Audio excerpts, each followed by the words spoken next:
across the country, delimitation will have to take place to redistribute the 553 seats among the existing states of the country based on the 2027 population.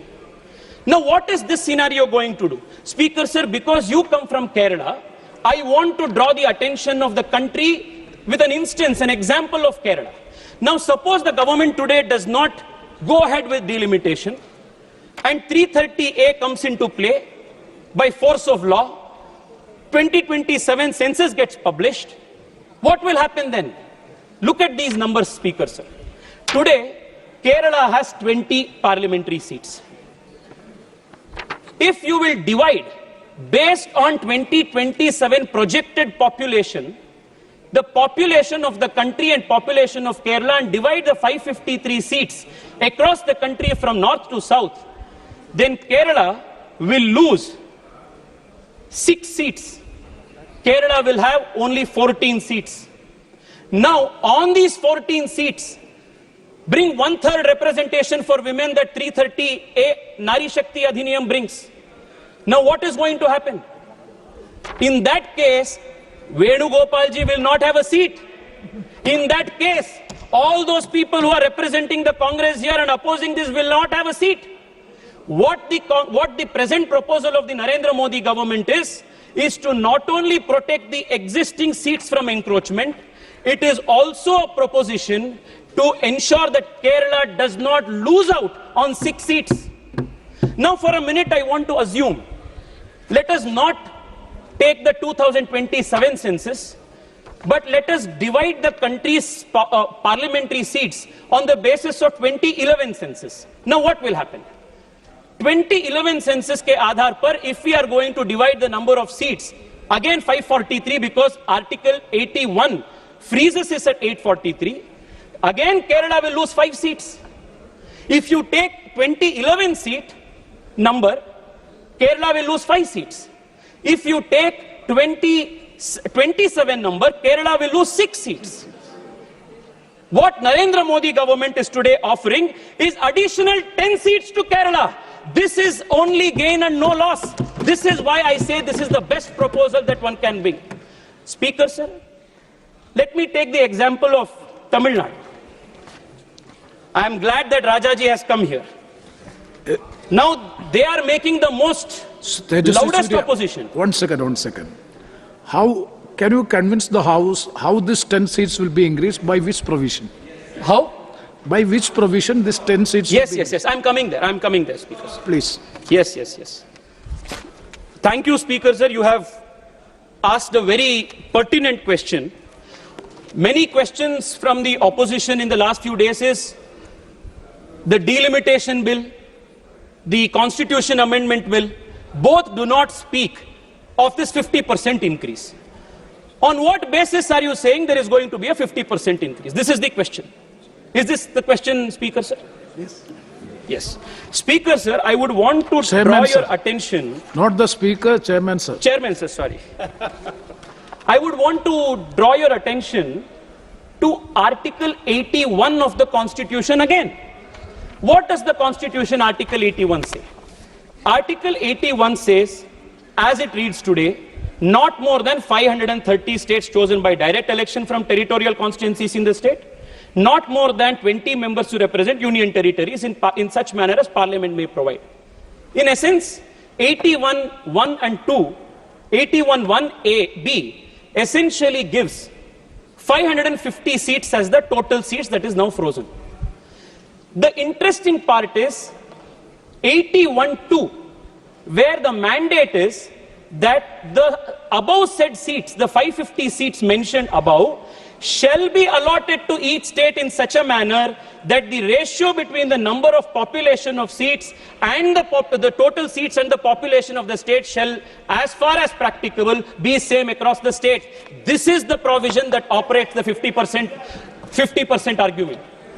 Today what we have done, instead of 530 members, we have now increased it to 815 members for the House of People seats from the states and increased another 30 for the union territories. A 50% increase is what we have given. Now, how will this be operated? When Article 81(2) is applied, and the delimitation commission will have to conduct the delimitation and the apportionment exercise exactly on the basis of 81(2) because it's the constitutional mandate, then they will have to reapportion the states. They reapportion the seats in the only manner possible, that is a 50% increase for every state. This is the argument.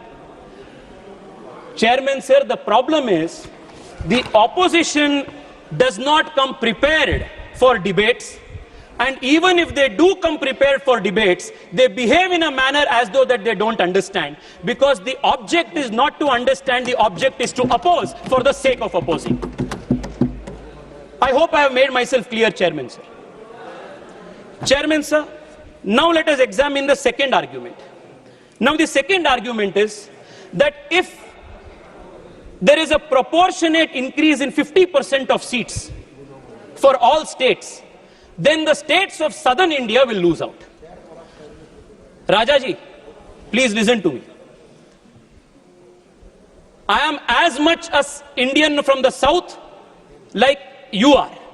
The only difference is I do not speak the language of separatism that the DMK practices. I believe that the country from Kashmir to Kanyakumari is one. Speaker, sir, I want to... Surya ji. Speaker, sir. Tejaswi Surya ji. Please, wait, I will. Speaker, sir. I will. Let me. Speaker, sir, let me. I will. Speaker, sir. Tejaswi Surya ji. Now, Speaker, sir. No, please. Chairman, sir, my request is, Rajaji,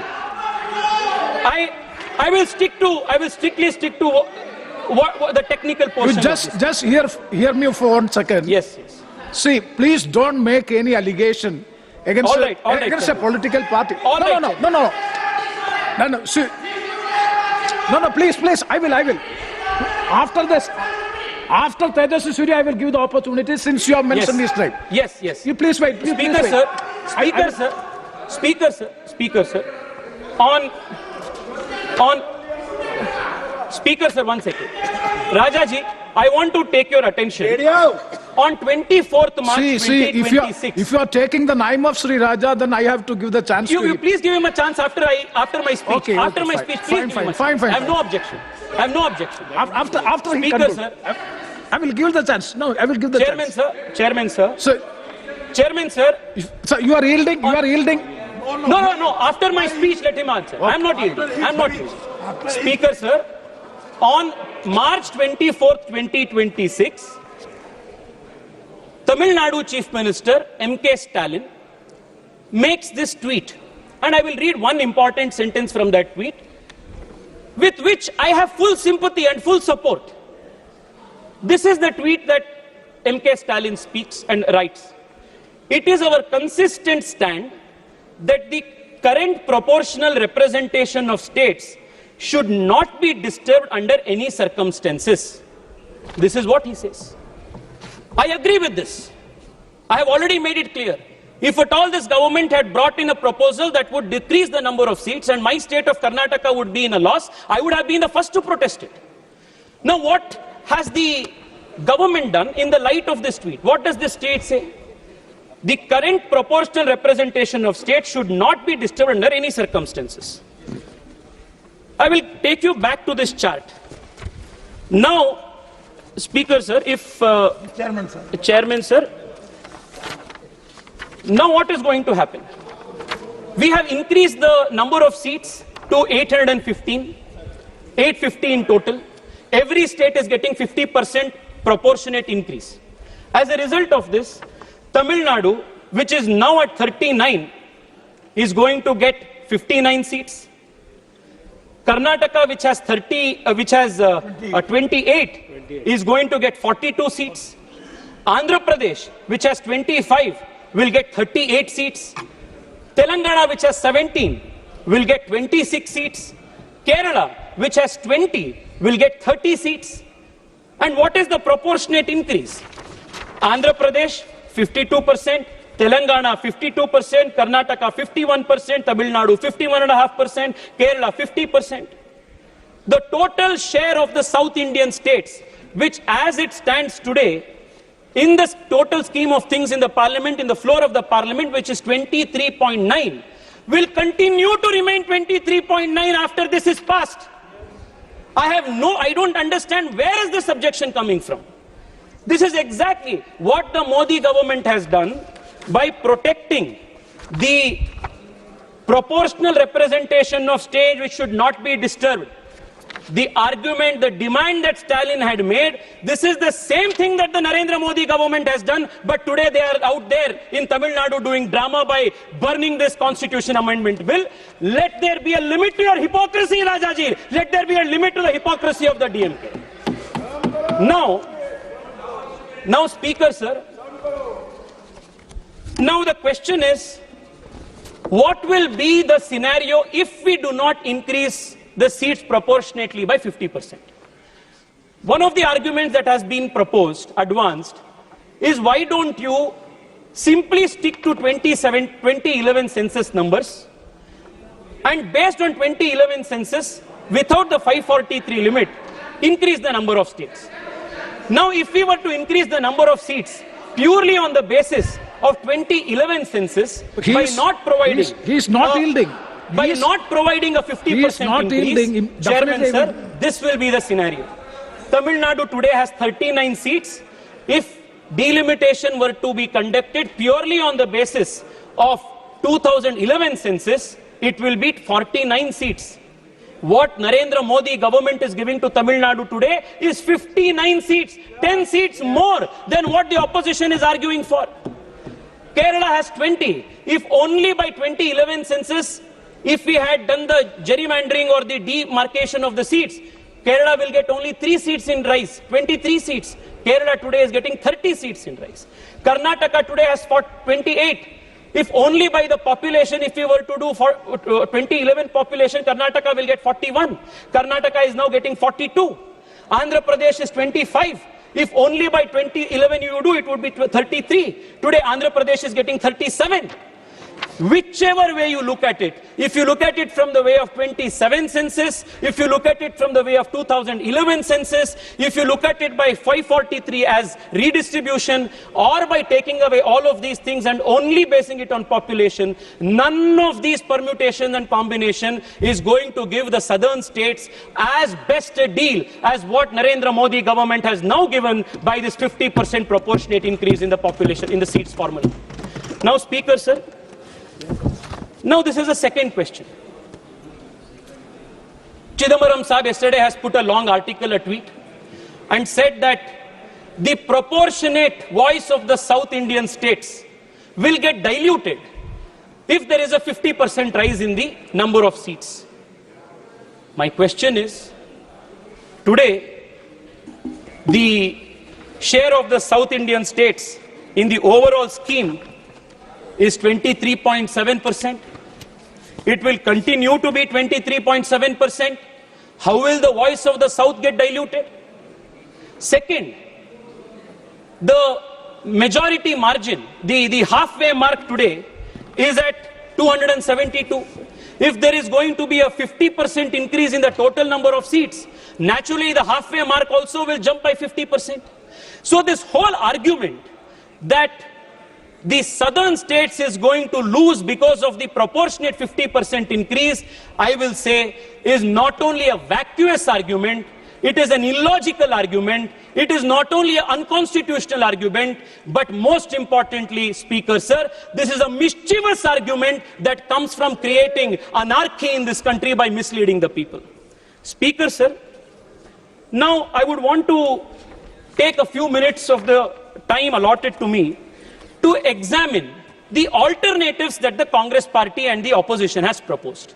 Now, there are broadly 3 alternatives that the Congress has proposed.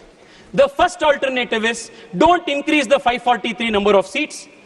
Let the delimitation exercise or the Nari Shakti Adhiniyam come into existence, come into force on the 543 seats. I have already explained that one, it is constitutionally impermissible because Article 81, 82 demands the value of one vote, one value.